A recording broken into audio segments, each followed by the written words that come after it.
మీ Rukmini YouTube channel Hari ఓం అండి అందరికీ. ఈరోజు మనం మేధాశబ్దంలోని 4-5 శ్లోకాలకి అర్థం తెలుసుకుందామండి.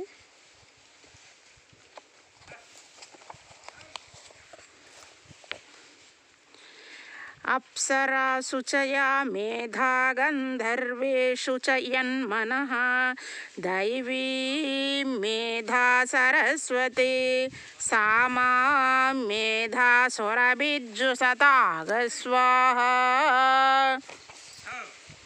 ఆమాం మేధా సురభిర్విశ్వరూప హిరణ్యవర్ణా జగతి జగమ్య ఊర్జస్వతి పయసా పిన్వమానా సా మాం మేధా సుప్రతీకాజుషంతాం.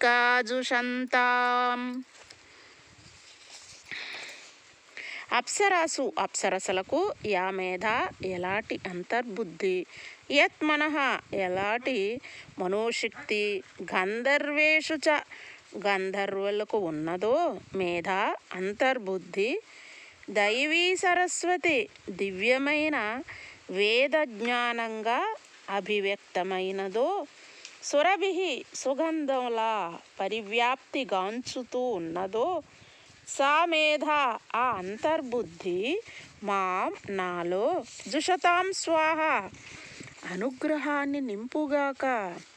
మేధ అంతర్బుద్ధిని ప్రసాదించేది, సురభి సుగంధంలా సర్వత్రా వ్యాపించేది, విశ్వరూప సకలాన్ని సంశోధింప శక్తి కలది, హిరణ్యవర్ణ బంగారు రంగు అక్షరాలు కలది, జగతి నిరంతరమైనది, జగమ్య అన్వేషింపదగినది, ఊర్జస్వతి బలానికి ఆలవాలమైనది, పయస పాలు మొదలైన సంపత్తితో మాం నన్ను పిన్వమాన పరిపోషించేది, మేధాదేవి సుప్రతీక వికసిత వదనంతో ఆ ఏతెంచుగాక, మాం నాకు జుషతాం శుభం వనగూర్చుగాక.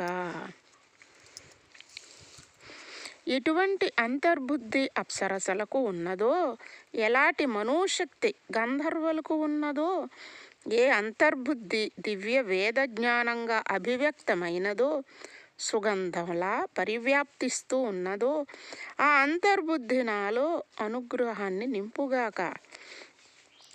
అంతర్బుద్ధిని ప్రసాదించేది, సుగంధంలా ఎల్లెడలా వ్యాపించేది, సమస్తాన్ని సంశోధించి గ్రహించే శక్తియుత బంగారు రంగు అక్షరాలు కలది, ఎన్నటికీ నిరంతరమైనది, ఉన్నత సత్యాన్వేషకులు ఎడతెగక పొందదగినది, బలానికి ఆలవాలమైనది, పాలు మొదలైన సంపత్తితో నన్ను పరిపోషించేది అయిన మేధాదేవి వికసిత వదనంతో నాకు శ్రేయస్సును వనగూర్చుగాక.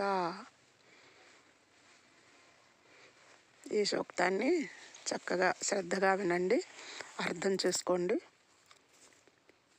అంతర్మథనం చాలా గొప్పదండి. బుద్ధిలో వికాసం పొందాలి. అయ్యో మనకి మర్చిపోయామంటాం మాట్లాడితే, ఇది ఒక మనకి బాగా అలవాటు అండి. అవన్నీ పోతాయి, మరుపు అనేది ఉండదు, జ్ఞాపక శక్తిని పెంచుద్దండి. మరలా మనకు మనమే సమర్థించేసుకుంటాం, వయసు రీత్యా ఆ జ్ఞాపకం తగ్గిపోయింది, అలా ఏం కాదండి.